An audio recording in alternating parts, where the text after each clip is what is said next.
Greetings, true champions of the cause. Welcome to Starplanet Beyond the Canon, a showcase of literary fan works from across the multiverse featuring your favorite intellectual properties. In today's episode, we will be featuring Chapter 5 of the Siberian Experiment, a literary fan work inspired by 20th Century Fox's Alien and Predator franchises. When a meteor hits the Siberian wilderness, military personnel find more than they bargained for. The Siberian Experiment was published on the 26th of December, 2022. Somewhere in the heavens, they are waiting. Now, dear travelers, let's begin. Chapter 6, Under New Management. After leaving the structure, Vidkulth returned to what mattered, the hard meats. This was a containment operation, not a trophy hunt. Every unnecessary burden slowed him, and every wasted second gave the parasites another chance to spread. He ignored the temptation to claim skulls from worthy kills. There would be time for trophies after the infestation had been burned away. Besides, he already possessed walls lined with them, countless skulls collected across decades of hunts. Others rested aboard his ship in orbit, each one a memory of blood, earned through skill. These humans would earn no such honor. A second nuisance occupied his thoughts. The local warriors. They bore little resemblance to the humans he had trapped inside the structure earlier. Different equipment, different uniforms, different discipline. These belonged to another military force native to this frozen land. They were scattered through the mountains in several patrols. Killing them would remove potential hosts for the parasites, yet every engagement cost precious time. Time favored the demons. The latest patrol he had chosen to shadow referred to itself as Dagger. His biomask had intercepted their communications with ease. Linked directly to his ship in orbit, it had downloaded the local human language, Russian, and translated it almost instantly. English, he already knew. Before earning his Shiva, he had chosen to study the language of human prey. Hearing their words had always been more useful than speaking them. Mimicking human speech demanded exhausting control of muscles his species had never evolved to use. The effort offered little reward. A hunter did not need conversation, only comprehension. Crouched high in the pines, Vidkulth observed the patrol below, through shifting layers of thermal vision. The warriors trudged across the snow in disciplined formation, weapons ready, unaware that death watched from above. He considered their fate. Kill them now, reducing the number of possible hosts, or leave them alive and allow them to weaken the infestation before they inevitably encountered the Black Warrior. Either choice ended with their deaths. The parasites made the decision for him. The forest exploded into violence. Impregnators burst from beneath fallen logs and snowbanks. Drones crashed through the undergrowth with terrifying speed. The humans barely had time to react before muzzle flashes erupted in every direction, bullets cutting wildly through branches and ice. Their formation collapsed almost immediately. Vidkulth fired, his bow flexed with practiced speed, launching arrow after arrow into the charging creatures. Razor-edged bolts punched through skulls, burst chests apart, and nailed writhing bodies to tree trunks before the humans even realized another hunter had entered the battle. The parasites swarmed regardless. The humans fired desperately. The forest became a slaughterhouse. Only after both sides had bled each other white did Vidkulth descend. His cloaking field shimmered. Invisible death entered the fight. Wrist blades flashed through alien carapace.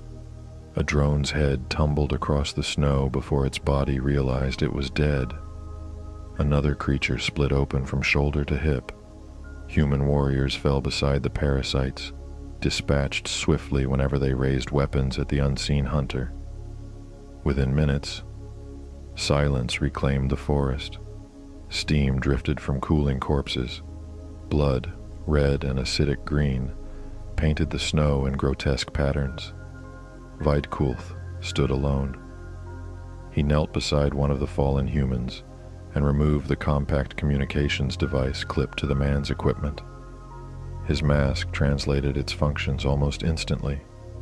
A few presses later, he had access to the human's shared frequency. An unfamiliar voice echoed through the speaker. All call signs in the area, be advised. Unknown hostiles west of the forward operating base are attempting a concentrated assault. Request immediate assistance. A military commander. Weidkulth dismissed it at first. Human wars rarely interested him. He tossed the radio aside and resumed searching the dead for useful technology. The device crackled again. This is the Siberian civilian evacuation site. Enemy numbers are overwhelming us. We cannot hold much longer. We need more time to evacuate civilians. Any units able to respond, assist immediately. Weidkulth froze. Civilians. The translation took a moment to settle into something meaningful. His people possessed citizens, craftsmen, elders, artisans, younglings, but every adult was capable of violence when duty demanded it. The notion of helpless non-combatants gathered in one place was foreign. The radio crackled once more. The voice had changed. Fear saturated every word. Any call signs? This is the evacuation site. Combat personnel are almost gone. Armored support destroyed. We're combat ineffective. Civilians are taking up weapons. We have women. We have children. Please. Anyone. The transmission dissolved beneath explosions and screaming. Weidkulth remained perfectly still upon the branch. His mandibles shifted thoughtfully. Among his people, females were fiercely protected. Pups represented the future of every bloodline. Entire hunting clans would gladly die defending them. Different species, same instinct. He weighed the choices before him. The warriors inside the structure still lived, yet they were too distant and too few. 4 human soldiers would accomplish little against a swarm. That left only one hunter capable of intervening. Him. With visible reluctance, Weidkulth altered course, convincing himself the decision served logic rather than compassion. Every civilian rescued denied the parasites fresh hosts. Every drone destroyed slowed the infestation. That was reason enough, nothing more. Bounding silently through the canopy, he followed the growing thunder of battle until the forest opened onto a small village. The humans had established their evacuation point inside an ordinary civilian building. It lacked fortifications, defensive walls, or prepared bunkers. Improvised barricades surrounded the streets. Smoke curled skyward from burning vehicles. Hundreds of parasites converged from every direction. Far too many. Switching vision modes, Weidkulth searched the evacuation zone. Near the building, civilians crowded into a large rotary wing aircraft. Women clutched frightened children. Elderly humans stumbled with assistance from exhausted soldiers. His mask scanned them one by one. None carried chest bursters. Clean. Without hesitation, he armed both shoulder-mounted plasma casters, his bow locked into firing position. Blue-white bolts screamed across the battlefield. Parasites exploded into clouds of burning flesh. Arrows followed seconds later, dropping drones with brutal precision before pinning others to shattered walls. For a brief moment, the tide slowed. Then ammunition dwindled. His quiver emptied. Warning glyphs flashed across his mask as both plasma casters overheated simultaneously, venting waves of superheated vapor. Weidkulth lowered the bow. Twin wrist blades snapped outward with a metallic hiss. The hunt had become personal. With a powerful leap, Weidkulth dropped from the trees and crashed into the charging horde. Both wrist blades snapped from their housings with a metallic hiss. The first parasite barely had time to turn before a blade punched through its skull. The second met the same fate a heartbeat later, its body collapsing into the blood-soaked snow. Weidkolth spread his mandibles wide beneath his mask and unleashed a thunderous roar. The challenge echoed through the village. Every parasite froze for a fraction of a second. Then they came for him. Perfect. The tide shifted. Creatures that had been flooding the human defensive line abandoned the fleeing survivors and surged at the towering hunter instead.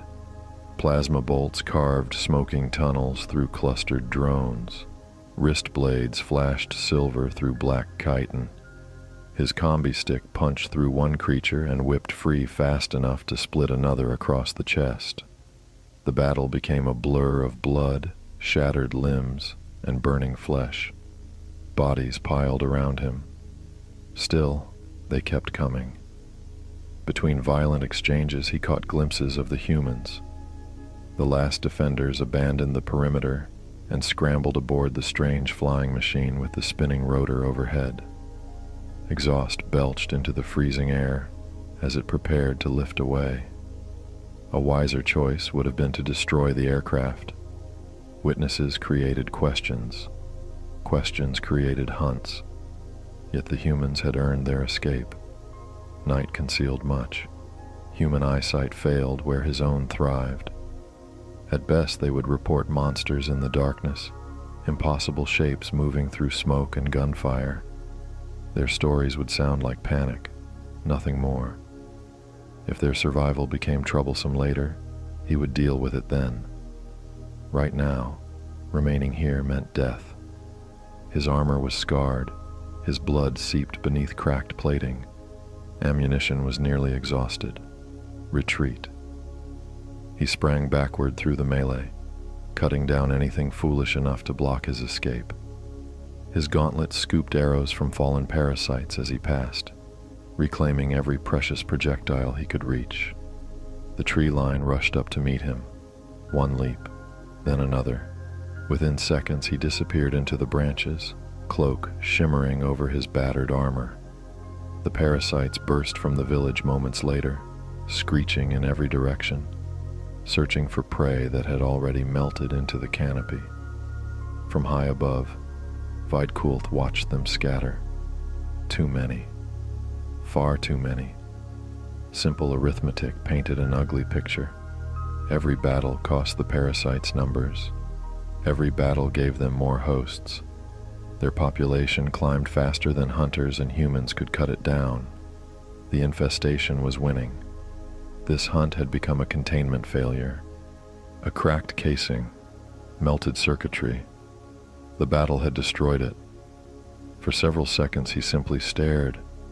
No communication with his ship, no request for reinforcements, no orbital retrieval. Worst of all, no self-destruct. His final cleansing weapon was gone. Weidkolth stood motionless beneath the branches, marooned, a hunter stranded on an alien planet with a growing infestation and no way home. Slowly, he exhaled. Panic solved nothing. Earth might be primitive by Yautja standards, though humans still built machines. Somewhere on this planet existed enough electronic components to repair his gauntlet, or, at minimum, construct a transmitter capable of reaching orbit. Finding suitable parts would prove difficult. The settlements he'd observed possessed little beyond aging vehicles, radios, and farming equipment. Military equipment offered better odds. Human warriors carried electronics. Vehicles carried more. He simply needed access. The eastern sky had begun to pale. Weak ribbons of gray slipped between the trees. Daylight. The demons would likely withdraw underground or seek dark shelter, making fresh trails scarce. That suited him well enough. His own injuries demanded attention before another fight. Retrieving his medicomp, Weidkolth activated its surgical functions. Needles extended. Heated clamps hissed. Medication flooded damaged tissue as he worked through the familiar routine. Then, A voice drifted through the forest below, soft, off-key.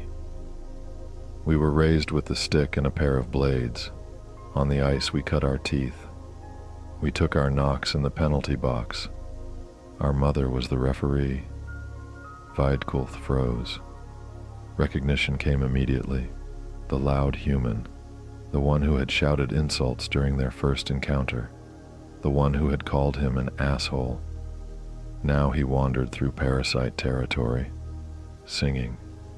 The lyrics made no sense whatsoever. Some strange tribal chant, perhaps. Whatever it was, subtlety clearly wasn't part of human culture.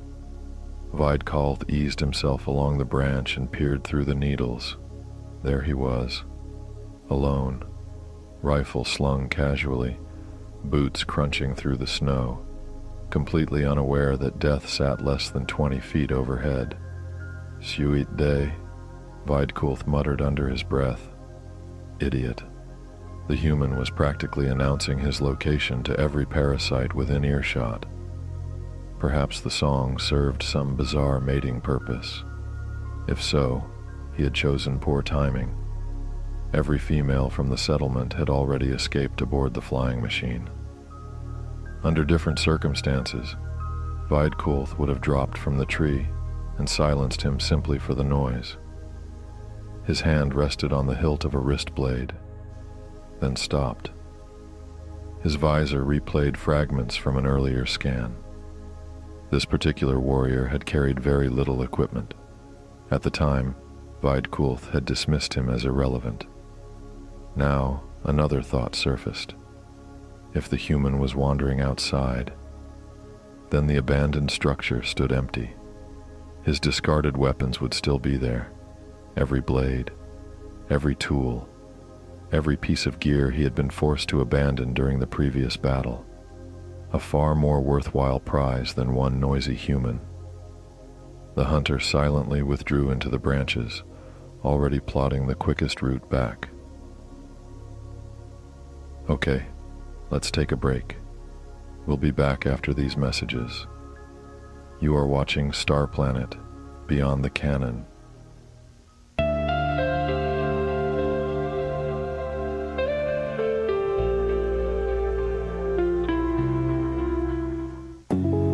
Some nights, it's not about winning. It's about staying in the fight.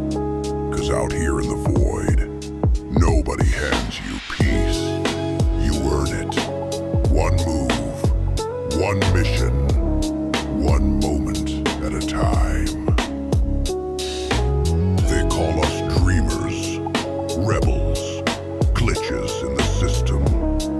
We call it living. Static, breathe through the noise, and cut through the chaos like a clean verse.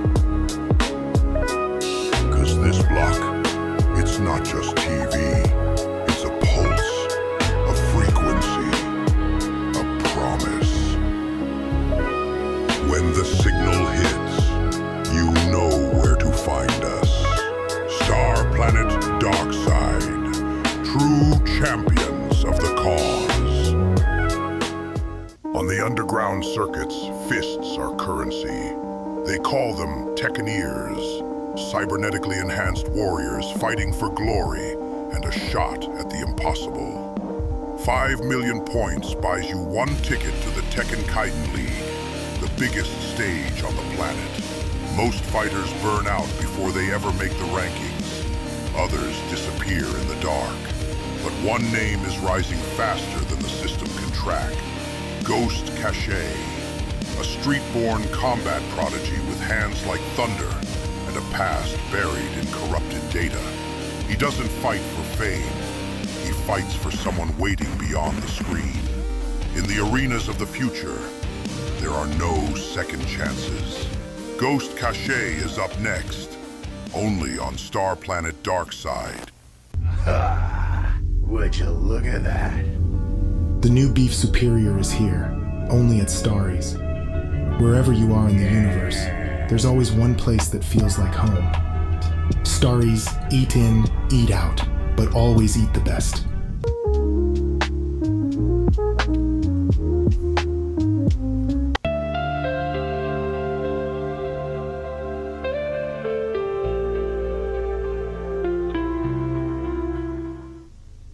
Welcome back. Let's continue. Morning.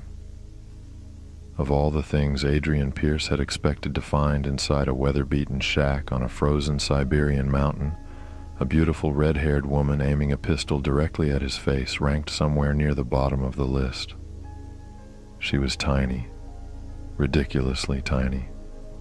5'3" at the absolute most, he guessed. Maybe less. Yet she held the handgun with the calm confidence of someone who had pointed it at people before and had never once doubted herself. Behind her stood 6 armed soldiers in worn winter camouflage. Rifles were already raised.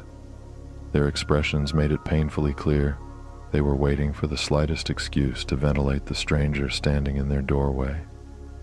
Adrian offered an easy smile. Zdravstvuyte. The single Russian word sounded awkward in his thick Midwestern accent. The woman's reply came instantly. Good morning.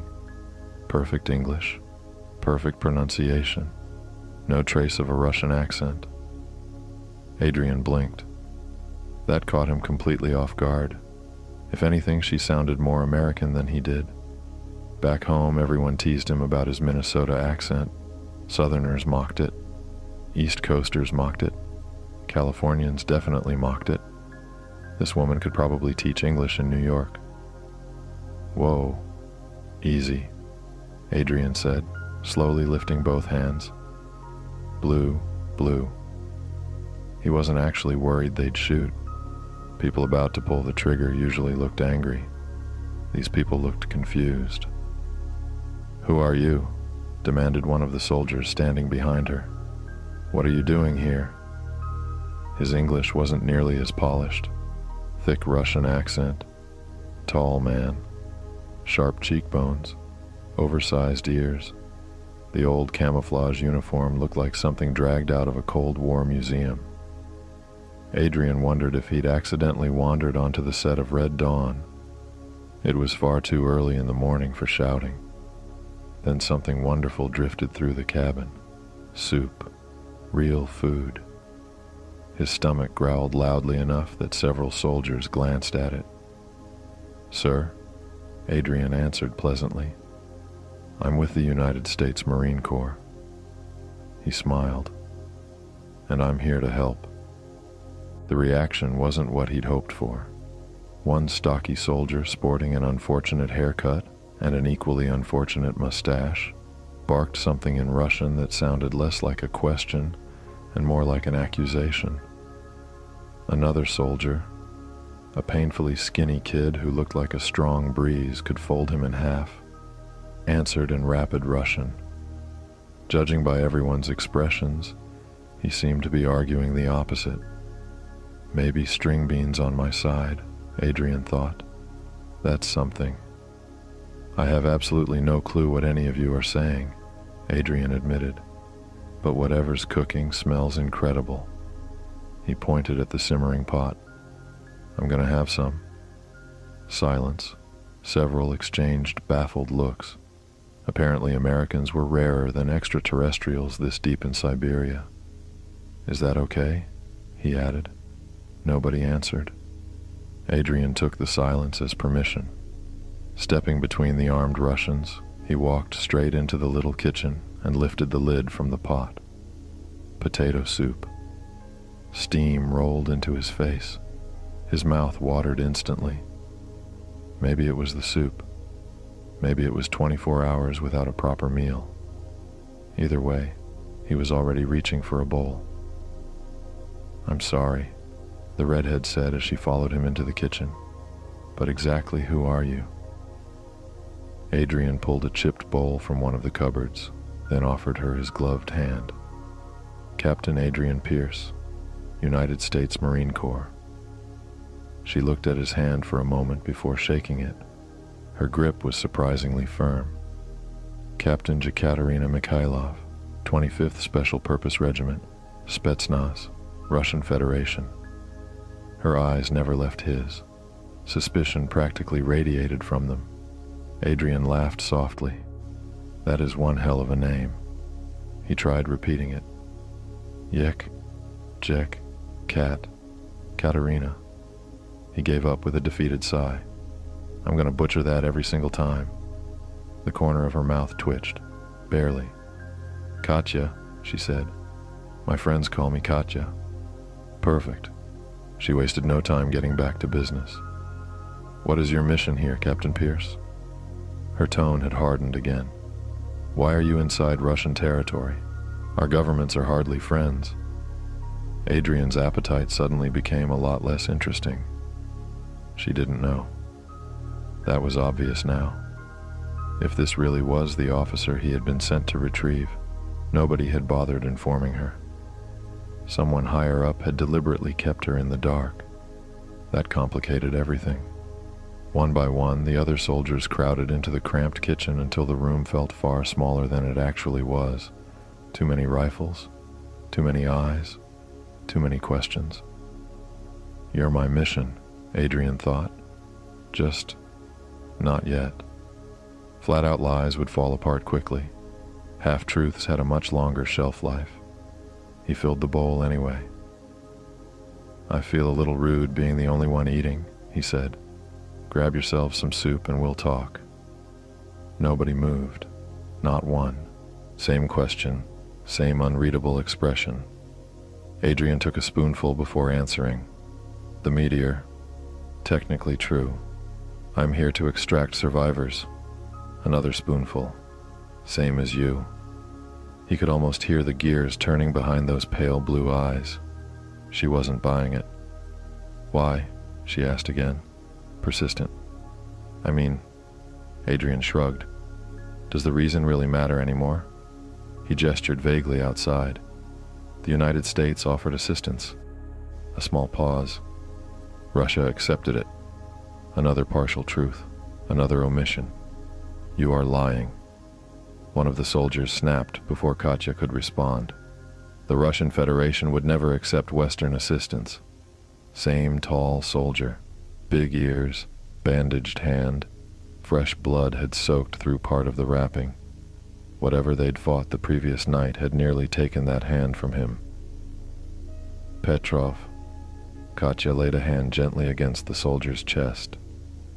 Pожалуйста. The single word immediately quieted him. Adrian noticed something else. She didn't simply stop him. She leaned into him ever so slightly, instinctively, comfortably. Petrov's expression softened the instant she touched him. Interesting. Very interesting. She then turned back to Adrian and flicked her braid out of her collar, where it had gotten stuck. How did you find us? She asked.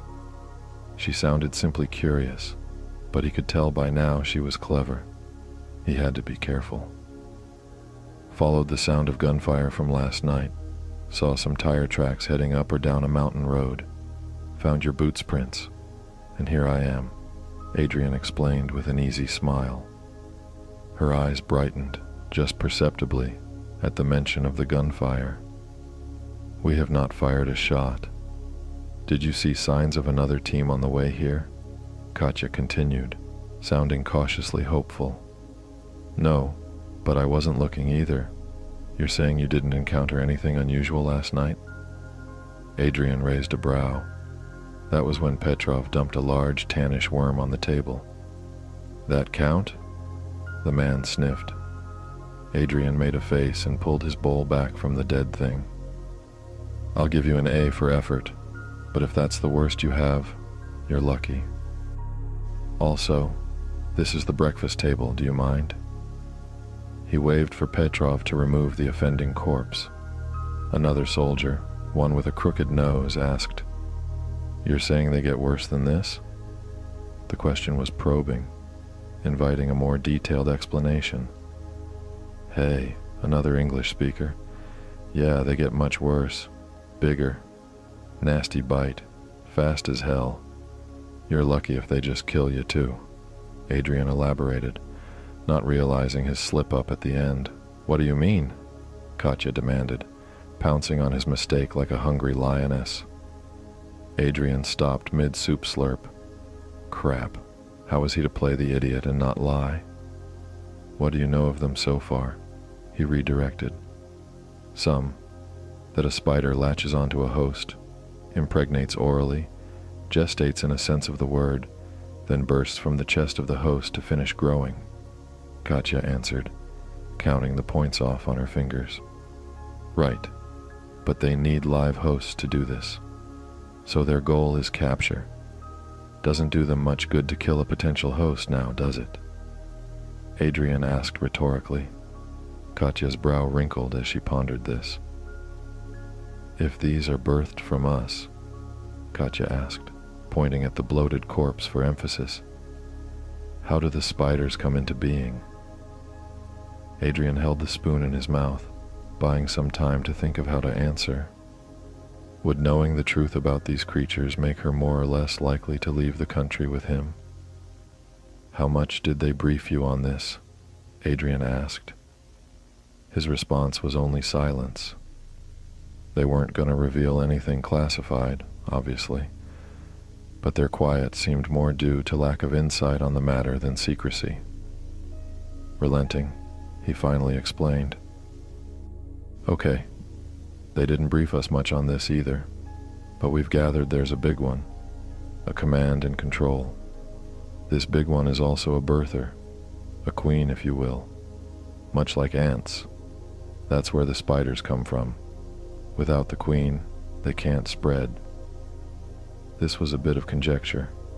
Wood's account was speculative and based on ancient carvings within the pyramid, but that's the conclusion she put forth, and that was all he had. He watched as Katya shot an angry look at the curly blonde-haired kid with big glasses, the string bean.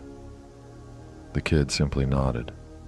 Adrian knew military when he saw them, and that kid was most certainly not Spetsnaz, but it was good to know Queen seemed to be the right assessment. If you're here to help us, where's the rescue squad? The one called Petrov asked, changing the subject. I'm it, Adrian said, and outstretched his arms to emphasize his point. Clearly that answer didn't fly, because almost everyone, except String Bean and the one who hadn't yet spoken, scowled at him. I was leading a 4-man team. We got ambushed in an abandoned mining town overnight. One of my guys is hurt. I don't suppose one of you is a medic? Adrian asked hopefully. String Bean said something to the Russian captain, and she nodded in turn. Was he impregnated? Katya asked. No. Acid burns. Their blood is acid, that we do know, Katya finished. I presume one was killed too close to him? Correct, Adrian nodded. Well, you're out of luck. All our medics are at the civilian evac site, the forward operating base. But how's his condition? Katya asked, a small bit of concern in her voice. So, she had a soft side. Stable for now. An evac would be great, Adrian answered wheedlingly. Katya shook her head before replying. First, I need your help. With? Adrian questioned. There's a second team out there, Dagger 2-1. We need to find them. That was likely the gunfire you heard last night. That's why you're here, isn't it? To help? Katya requested. Damn her. She was twisting everything he said around to her advantage, and she knew it. Have a heart, Captain. I have a man down and he's critically wounded, Adrian protested. Her empathy apparently only tolerated a certain level of bull, but alive and stable. You do this. We go back to the FOB and grab a medic for your guy. Then we all get out of here. Please, Katya reasoned coolly. Adrian sighed and rubbed his face. Man, was he tired, but it was clear he wasn't getting out of this. Okay, fine. Where do you think they are? Adrian asked. The girl disappeared for a moment before coming back with a map. They were assigned here, but the gunfire sounded like it was from elsewhere. I think they were in these woods. The sound seemed muffled and bounced. Katya pointed to a couple spots on the map. The woods? Oh, hell no. The hunters thrived on hiding in trees. He needed to talk her out of this. With respect, Captain, if they were out in the woods last night, Odds are they're dead. Did they respond to radio hails? Adrian asked. Stringbean said something to her, but she didn't look happy about it. If there is even one man alive out there, we need to try, Katya said at last. Adrian scowled at her. It was clear she had conviction in this matter, and he would not get any help until she was satisfied, knowing what he had already figured out, that the second team was dead by one or two species of extraterrestrial, and he wasn't sure which fate was worse. And now, they would likely suffer the same fate. Clearly, she wasn't used to losing people, or she was, and just didn't want to accept it.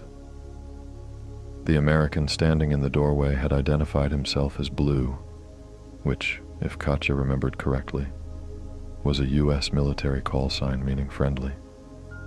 Friendly. She wasn't convinced. I knew it, Preobrazhensky growled in Russian. The Americans caused this. Alexei adjusted his crooked glasses before replying in the same language. Actually, no. Much as I would enjoy blaming them, this wasn't their doing. Before Katya could question either of them, the American flashed an easy grin. I don't know what the hell you people are saying, he announced, but I'm gonna have some of whatever you're cooking. Then, as though he had been invited, he casually walked between the armed soldiers blocking the doorway and headed straight for the stove. Katya stared after him. The nerve of this man. Why was a United States Marine in the middle of Siberia? Had war broken out overnight? The thought froze her for half a heartbeat. No, war had broken out. She simply had no idea who was fighting whom anymore. I'm sorry, Katya called, following close behind him into the cramped kitchen. Just who are you exactly? He ignored the dozen suspicious eyes boring into his back and reached into one of the cupboards. After rummaging for only a second, he produced a bowl, filled it with soup, then turned around as though helping himself inside a classified military safe house was perfectly ordinary. She almost told him to put it back. Almost. Something stopped her. Maybe curiosity. Maybe the fact that anyone confident enough to stroll into a room full of armed Spetsnaz soldiers either knew something she didn't, or possessed a spectacular lack of self-preservation. Captain Adrian Pierce, United States Marine Corps, he said, offering his large gloved hand. Katya accepted the handshake carefully. Captain Yekaterina Mikhailov, 25th Special Purpose Regiment, Spetsnaz of the Russian Federation. His grip was firm without becoming a contest. She still didn't trust him, not for a second. That's quite a mouthful, he admitted. You said your name was Yeka. He frowned. Cater. Another attempt. Jeka. The giant Marine looked thoroughly defeated by her first name. Against her better judgment, Katya found it faintly amusing. It was oddly disarming watching a broad-shouldered military officer stumble over a simple introduction like a schoolboy reading aloud for the first time. She refused to let it soften her opinion of him. Katya, she corrected, for short. He smiled gratefully. Katya. She folded her arms. What is your mission here, Captain Pierce? This time she had no intention of letting him steer the conversation somewhere safer. She had failed to press Alexei hard enough the previous day. People had died. That mistake would not be repeated. One after another, her men drifted into the kitchen until the small room felt crowded with rifles, heavy winter clothing, and wary expressions. Katya ignored them. Her attention remained fixed on the American. Why are you inside Russian territory? She continued. Our countries are hardly close friends. You must admit your appearance here raises questions. For the first time since he'd walked through the door, something changed. His smile stayed exactly where it was. His eyes didn't. His attention settled entirely on her. Not her rank, not the room, her. The intensity of it made her skin prickle.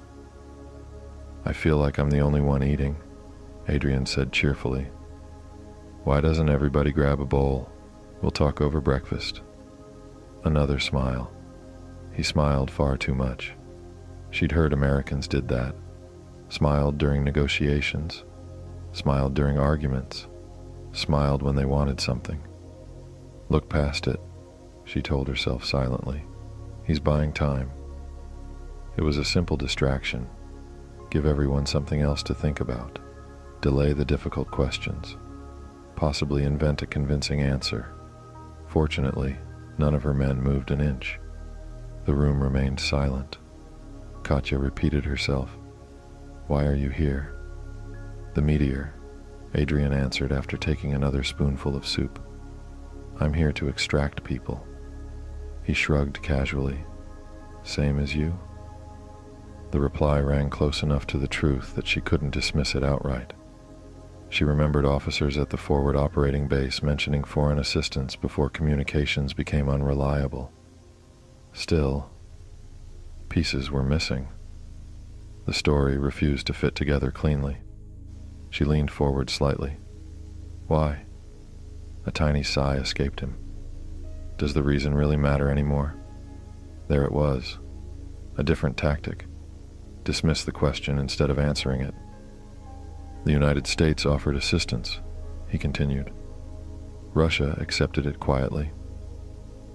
Again, nothing sounded false. Nothing sounded complete either. The conversation felt like trying to grab smoke with bare hands. Every answer slipped away the moment she reached for it. Frustration tightened inside her chest. She hated conversations like this. Too many half-truths. Too many missing pieces. Before she could press him again, Petrov stepped forward. His jaw was clenched so tightly that the muscles stood out beneath his skin. You're lying, American, he snapped. The Russian Federation would never accept Western assistance. Katya fought the urge to wince. This was exactly what she had been trying to avoid. Petrov's outburst handed the American a perfect excuse to shut down the conversation.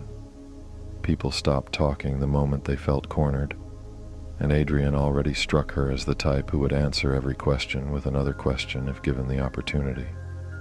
Fortunately, he didn't seem rattled, not even a little. Petrov, please, Katya said in Russian. She rested a hand against her lieutenant's chest before the situation could escalate. His muscles were rigid beneath the heavy winter jacket, his breathing slow and controlled. After a long moment, he lowered his eyes to meet hers. The anger drained from his face. She didn't need to speak again. Please, no more interruptions. Let me do this. His expression answered before his words ever could. A reluctant nod. Only then did Katya realize how close they were standing.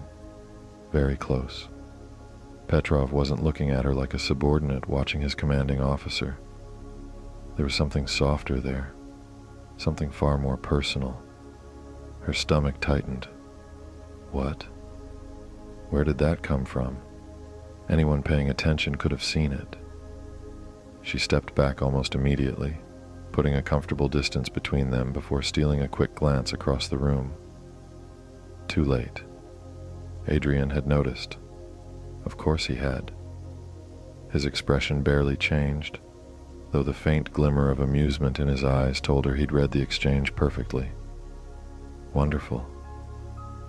Trying to hide her discomfort, Katya pulled her braid free from where it rested against her neck and forced the conversation back where it belonged.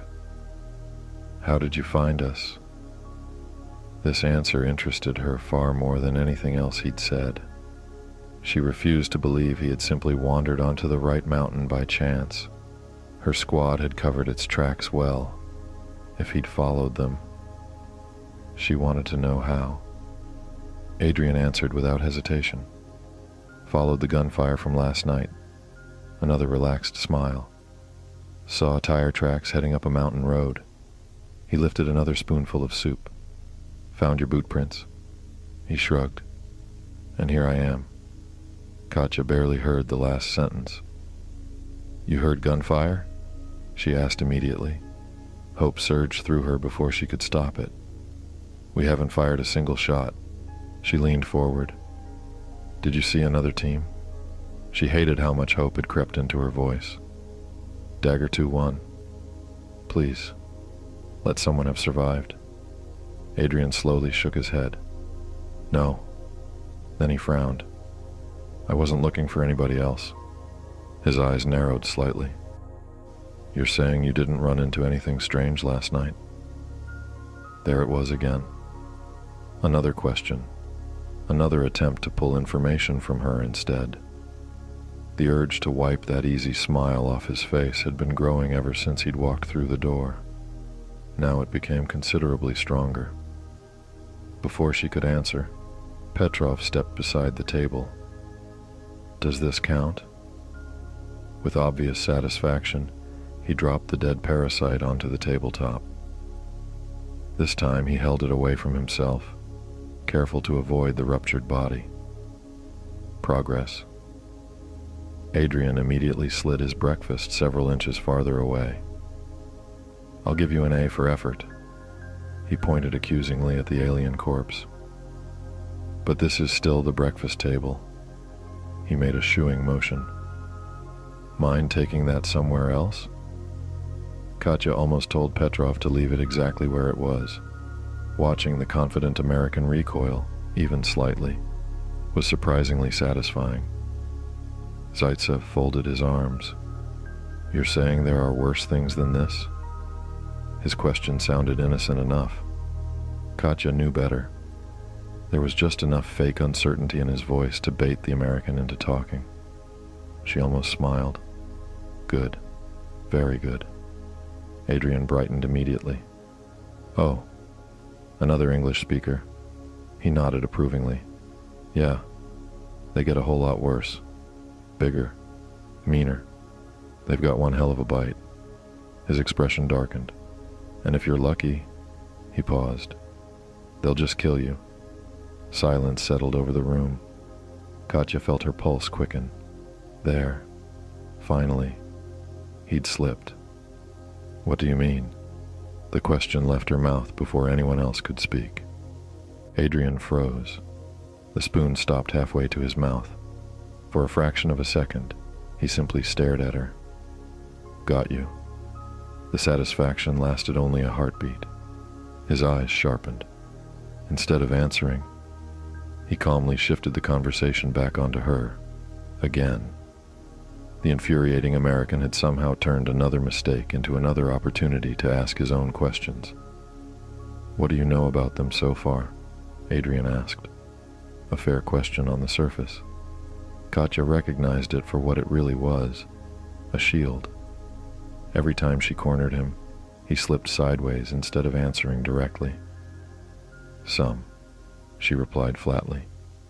A spider attaches itself to a living host. It implants an embryo through the victim's mouth. The embryo develops inside the body, then tears its way out through the chest.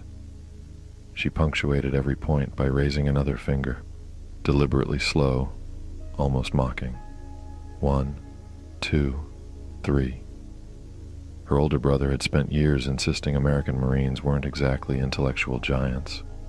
Right now, she was enjoying every second of proving that stereotype right. Adrian gave a reluctant nod. Right. They need living hosts. Dead people aren't useful to them. They're trying to capture us, not slaughter us outright. Killing a host defeats the purpose. The room fell quiet. The statement answered one question. It created another.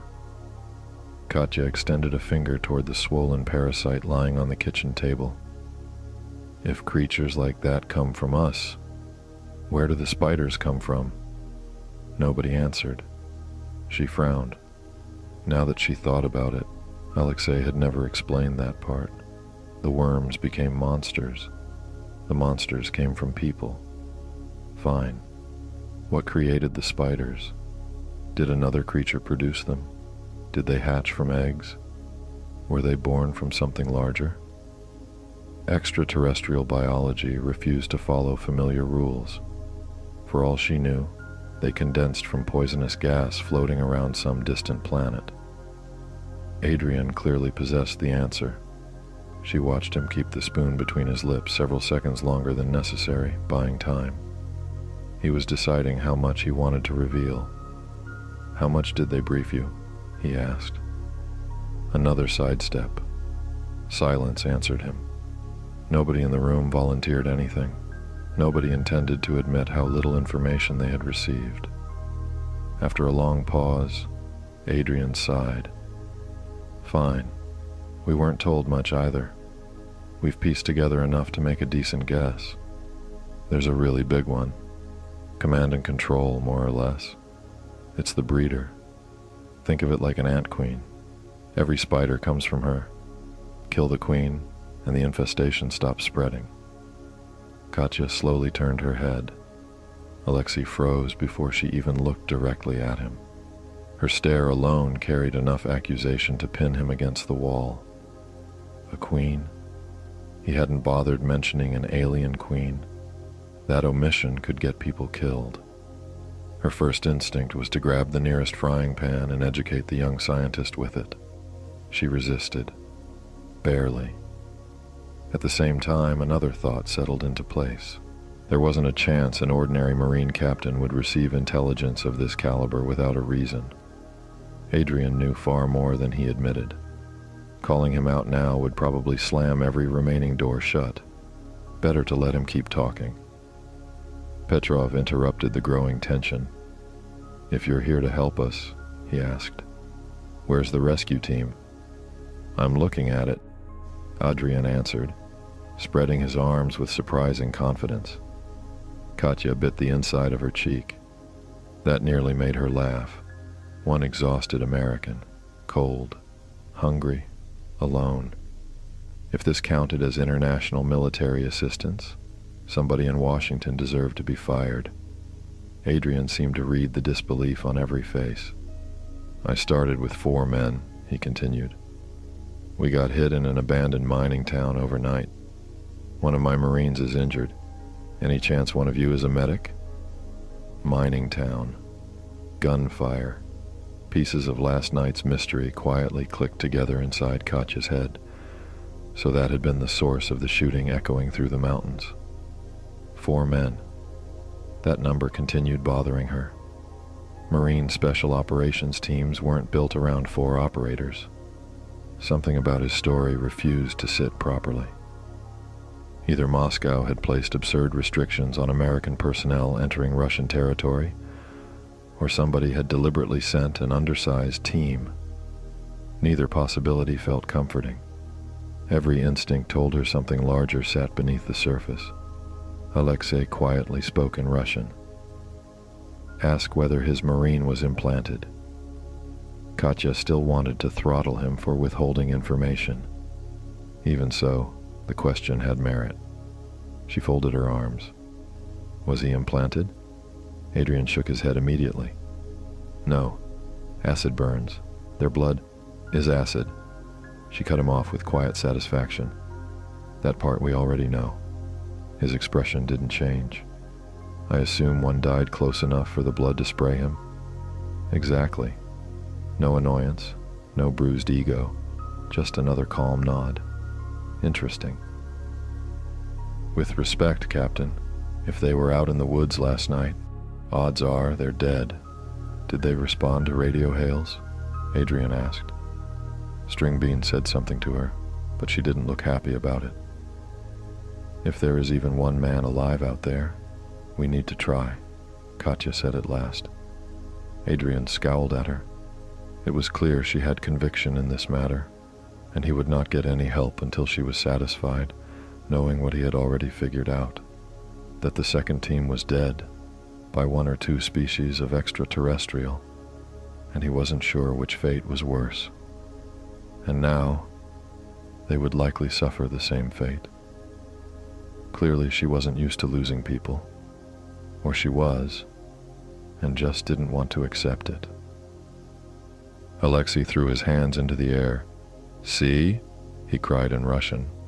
Even the American thinks they're dead. Let's stop pretending there's anything left to rescue and leave before whatever killed them finds us too. Katya turned on him immediately. If there is one survivor, she snapped, one man bleeding somewhere beneath those trees, then we owe him the attempt. Alexei shrank back under the force of her glare. Nobody argued after that. Adrian didn't object either. He simply stared at the map, lips pressed into a thin line. Whatever memories that forest held for him, they clearly weren't pleasant. That alone told Katya she had chosen the correct destination. He was hiding something. She could feel it. He lied in an unusual way. Most people invented stories. Adrian avoided them. Every answer contained truth, just never the complete truth. It made him far harder to corner. Questions would need to become sharper, smaller, more precise. She'd peel away the missing pieces one at a time. Fine, Katya said, folding the map again. We leave after everyone eats. She looked around the room. But first, I need a word with my men. In private. Adrian barely seemed to hear her. His attention had drifted upward toward several dusty bottles resting on top of one of the kitchen cabinets. His eyebrows lifted. Well, that's interesting. He wandered over, stretching onto his toes to inspect the collection. Yeah, he muttered absently. Go ahead. Katya watched him for a second. Alcohol. During an operation. Typical American. She suppressed a sigh and motioned for the others to follow. The cramped bedroom that belonged to the cabin owner's son barely held 6 grown men and one irritated Spetsnaz captain. Once everyone squeezed inside, Katya quietly shut the door. Alexei yawned dramatically before collapsing backward onto the narrow bed. We're speaking Russian, he said. Why the secrecy? Quiet, Katya answered. Her tone silenced him immediately. We don't need your commentary every 5 seconds. She glanced toward the closed door. There is always the possibility he understands more Russian than he lets on. Preobrazhensky snorted. Playing dumb? Katya gave a single nod. He's already proven he'll hide information if it suits him. Yahontov scratched the back of his neck. You all remember I skipped English lessons. Several groans answered him. We remember, Zaitsev muttered. You've reminded us every week for 3 years. Well, Yahontov replied with a shrug. I'm reminding you again. Somebody catch me up. Katya summarized everything Adrian had revealed. The meteor, the creatures, the wounded Marine, the missing team, the strange reluctance surrounding the forest. Nobody interrupted. Nobody joked. By the time she finished, the room had grown noticeably quieter. Yahontov slowly rubbed his chin. So, he looked toward the bedroom door, where the American waited somewhere beyond the thin wooden wall. This guy sounds like trouble. His eyes met Katya's. You don't trust him, do you, Captain? Katya didn't answer immediately. She thought about the confident smile, the easy humor, the half-truths, the fear that flashed across his face every time the forest came up. Finally, she spoke. No. Her voice remained calm. But I believe he's trying very hard to stop us from walking into something. She looked around the room, meeting each pair of eyes. And that worries me far more than if he were simply lying. Obviously not, Katya replied. I don't trust him for a second. She folded her arms, thinking over every answer Adrian had given since stepping through the cabin door. None of them had been outright lies. That was what bothered her most. Every sentence carried just enough truth to sound convincing, yet each one stopped short of the full picture. He's useful, she continued. He knows far more about what's waiting out there than we do. That knowledge alone makes him worth keeping close. Her gaze swept across the room, settling briefly on each member of her team. So we watch him, every step, every word, every decision. Nobody argued. Our orders haven't changed, she said. We were sent to protect the civilians and locate Dagger 2-1. We failed the evacuation. The admission tasted bitter. I'm not failing the second objective. Silence settled over the cramped bedroom. Yes, the odds are against them. Maybe they're already dead. Her voice dropped, carrying a quiet weight. That doesn't release us from our duty. If they died out there, someone should know where they fell. Their families deserve that much. The speech felt hollow to her ears. Too short, too tired. Nothing like Karek could have delivered. Yet Zaitsev straightened almost immediately. Ma'am, he said firmly, you got every one of us out alive last night. He looked around at the others before returning his attention to her. I'll follow you wherever you decide to go. One after another, heads nodded. Petrov, Preobrazhensky, Yahontov. Even the usually cynical expressions softened.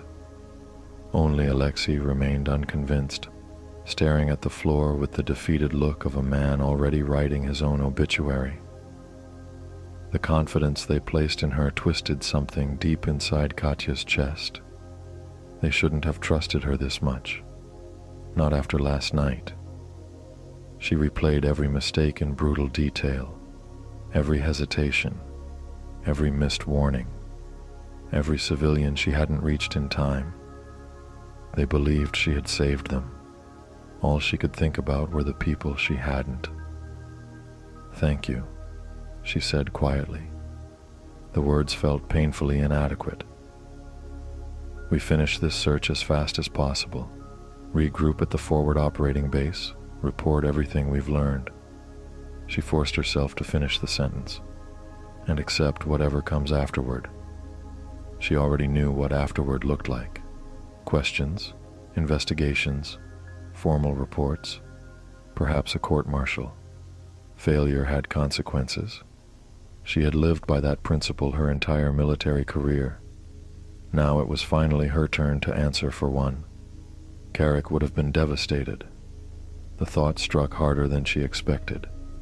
He had spent years pushing her, encouraging her, reminding her that every promotion had to be earned twice over as a woman. Every obstacle had simply become another reason to work harder. Now she had led civilians into disaster.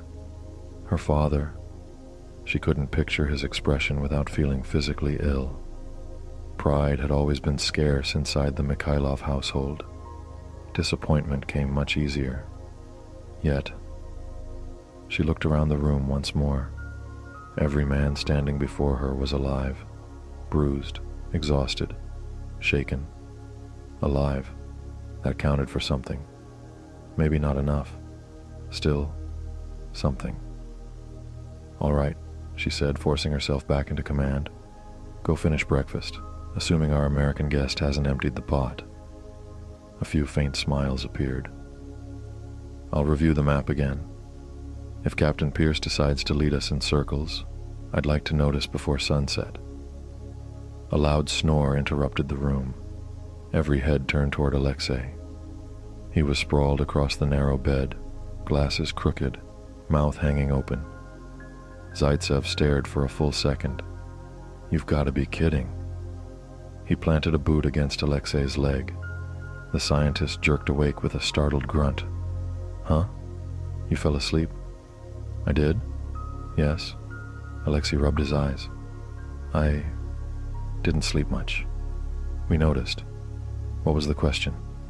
There wasn't one. Oh. Keep not speaking English. Zaitsev sighed. You're surprisingly good at that. Alexei frowned. I feel insulted. You should. Still muttering under his breath, Alexei shuffled out after the others, apparently deciding soup outweighed wounded pride. Within moments, the bedroom emptied. Katya climbed onto the sturdy wooden dresser, unfolding the weathered topographical map beneath the glow of a small oil lamp.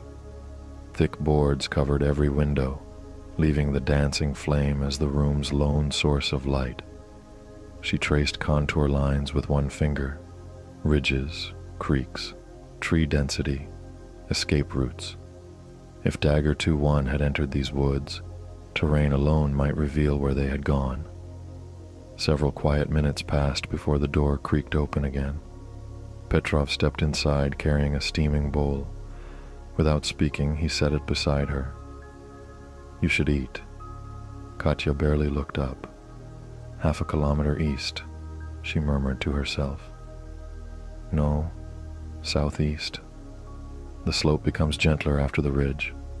Ma'am, the creek bends here. Captain?" She lowered the map just enough to peer over the top. "What?" "You're talking to the paper." She blinked. "Oh," then pushed the bowl back toward him. "You have it. You've barely eaten. You're all hungrier. The American isn't." He walked in and stole breakfast, and Alexei has somehow eaten twice already. That earned the faintest twitch at the corner of her mouth. Petrov caught it instantly. "Please?" His voice carried the same patient persistence that had pulled her through countless miserable exercises over the years. "If you don't eat," he continued, "those two certainly will." She sighed dramatically. "You're impossible." "So I've been told." "Fine." She accepted the bowl. "But you're holding the map." Petrov nodded. "I can manage that." Realizing the dresser wasn't built to support both of them, he remained standing beside it, unfolding the map between them. Katya raised another spoonful of soup and froze. Her eyes drifted downward, bright blue, painfully bright, 3 white stripes, Adidas. She stared. "Petrov." "Yes?" She pointed with her spoon. "What?" she asked slowly. "Are those?" He followed her gaze to his feet. "Oh," he shrugged. "The acid burned through my boots after I stepped on that parasite last night. Didn't notice until morning." He lifted one foot slightly. "The previous owner of this cabin happened to wear my size." Katya stared another moment. "They're certainly visible. They were the only pair available. You're wearing electric blue hiking shoes with a Spetsnaz uniform. I noticed. You're aware they can probably be seen from orbit? They're waterproof." She fought the urge to laugh. "Barely." Petrov looked almost offended. "They're practical. They're hideous. They keep my feet dry." She shook her head. "We'll call it a requisition. That sounds more official than theft. It makes me feel better." A corner of his mouth lifted. "You're trying very hard not to smile." "I most certainly am not." "You are." "I refuse. You've looked at my shoes 4 times. They're difficult to ignore." "Captain." "What?" "You're smiling." Katya quickly schooled her expression back into military neutrality. "I have no idea what you're talking about." Petrov folded his arms. "Liar." That single word finally broke her composure. A quiet laugh escaped before she could stop it. "They're colorful," Katya admitted at last, surrendering to the obvious. "I'm fairly certain I left my sunglasses back at base." Petrov groaned. "Oh, here we go. They're impossible to miss. I noticed. If we're attacked, they'll probably aim for your feet first." He pinched the bridge of his nose. "Please stop." A laugh escaped her before she could stop it. It felt strange. She couldn't remember the last time she'd laughed without forcing it. Petrov caught the sound immediately and smiled to himself. Yeah, he muttered. "I'm sure the others will spend the rest of the week making fun of me. The rest of the month. My own captain too? Oh, absolutely." He sighed dramatically. "Traitors, every one of you." Katya shook her head, still smiling faintly. "Enough. Back to work." She lifted the spoon, using the handle to tap the weathered map spread between them. "We're here." Petrov leaned closer, following the point she'd marked. Right. He mentioned his team is holding up in an abandoned mining town. His finger drifted across the map. Any idea where? Katya studied the faded terrain markings. No settlement is marked. She scooped another spoonful of soup into her mouth, surprised by how comforting the simple meal felt. Warm potatoes, onions, and broth settled the knot that had lived in her stomach since the previous evening. Whoever had lived in the cabin before all of this knew how to make decent soup. She swallowed before continuing. I doubt he'd volunteer the location. No, but she traced a broad section near the northeastern edge of the map. Look here. Petrov followed her finger. The trees thin out. Exactly. A large patch interrupted the otherwise solid forest. No reason for a clearing that size unless people made it. A mine. My guess. Petrov nodded slowly. So if Captain Friendly decides to lead us northeast, we start asking questions. Lots of questions. She smiled faintly. She pointed again. Our forward operating base sits almost due east. Petrov shifted the map slightly. And this road, he tapped a faded line winding through the hills. If it's still usable, it'll get us home without climbing another mountain. Katya visibly winced. My legs are still angry about that. So are mine. For several quiet seconds, they simply studied the terrain, different routes, possible choke points, places an ambush could happen. Finally, Katya spoke again. Petrov. He looked over. I've been thinking. That usually worries me. What if the 5 of you return to base after we locate Dagger 2-1? She paused. And I continued with the American? Petrov's expression froze. Before she'd even finished explaining, his head was already shaking. No. I'd report directly to command, she continued. If Pierce turns out to be lying about anything, no. At least headquarters would know. No. She lowered the spoon. Lieutenant. No. The firmness in his voice surprised her. You would be alone. Yes. With an American officer none of us trust. Yes. In forests full of monsters. Yes. No. Something hot flared inside her. She set the bowl aside harder than intended. Lower your voice. Petrov immediately straightened. And remember who you're speaking to. The room felt colder.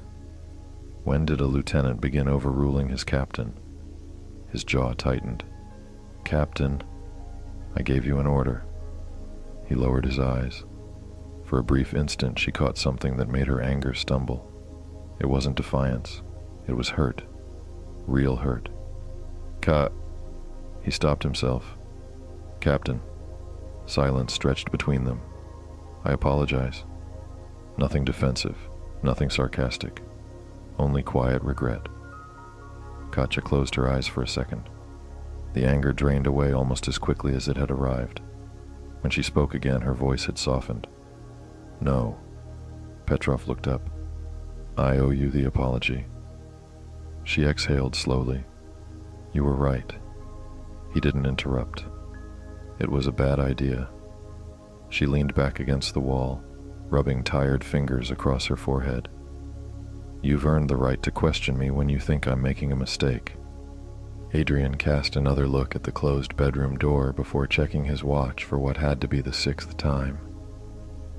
How long did it take one woman to finish a bowl of soup? His eyes drifted back to the door. Judging by the muffled voices leaking through the thin wooden walls, soup wasn't the problem. She and Blue Shoes were arguing. Again, he couldn't make out the words, only the rhythm.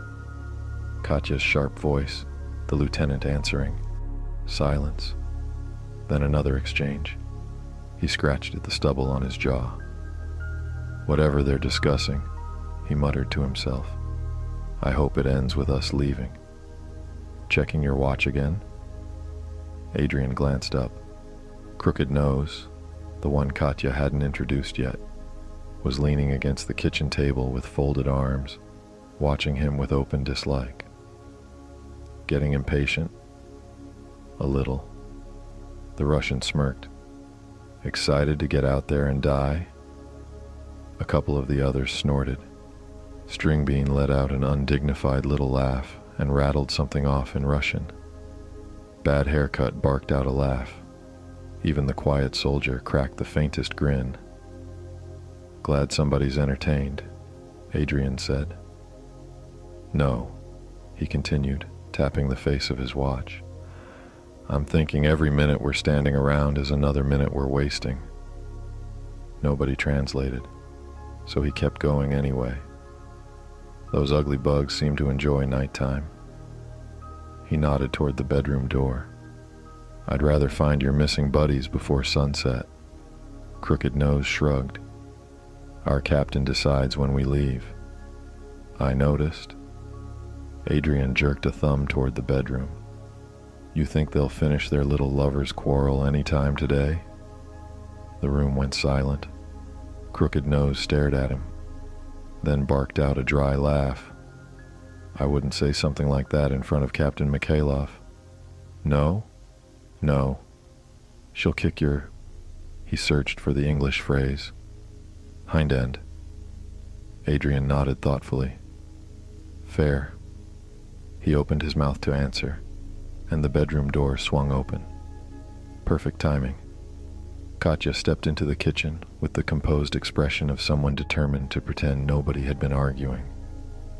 Petrov followed a pace behind. His face looked perfectly calm, which, Adrian suspected, meant he'd been losing. Katya stopped in the center of the room. Captain? Adrian straightened. She gestured toward Bad Haircut. This is Preobrazhensky. The man gave a short nod. She pointed toward Crooked Nose. Zaitsev. Adrian gave him a little salute. So you're Crooked Nose? Zaitsev frowned. I don't think that's what she said. No? No. Huh. Katya pinched the bridge of her nose for a split second before continuing. And him? She motioned toward the quiet soldier. Yahontov. The large man acknowledged him with a polite nod. He doesn't speak English. Adrian smiled. Lucky guy. Yahontov looked between everyone. What did he say? Nobody answered. Katya ignored the interruption. And these two are Alexei. Stringbean adjusted his glasses proudly. And Lieutenant Petrov. Blue Shoes inclined his head. Alexei understands English, Katya added, but refuses to speak it. Alexei immediately protested in Russian. She ignored him. Adrian rubbed the back of his neck. Look. 6 pairs of eyes landed on him. I'm honestly going to try. He pointed between them. Preobrazhensky. That one's already a challenge.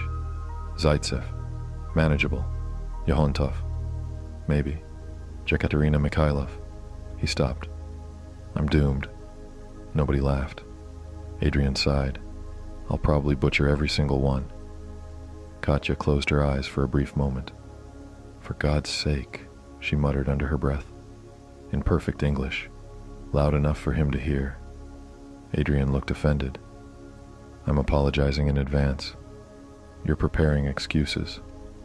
That's different. No. It absolutely is. No. He spread his hands helplessly. Would you rather I confidently pronounce everybody's name wrong? Yes. That feels meaner. It would at least sound confident. I like surviving conversations. Katya gave him one long look, then decided the discussion wasn't worth the effort. Enough. Instantly the room quieted. She swept her eyes across the group. Introductions are finished. Her expression settled back into command. We're moving. The soldiers immediately began gathering equipment. Magazines disappeared into pouches. Rifles were slung. Helmets adjusted. Backpacks lifted. Only Adrian remained where he stood. Katya turned back to him. But before we leave, she folded her arms. I need a word with you, Captain.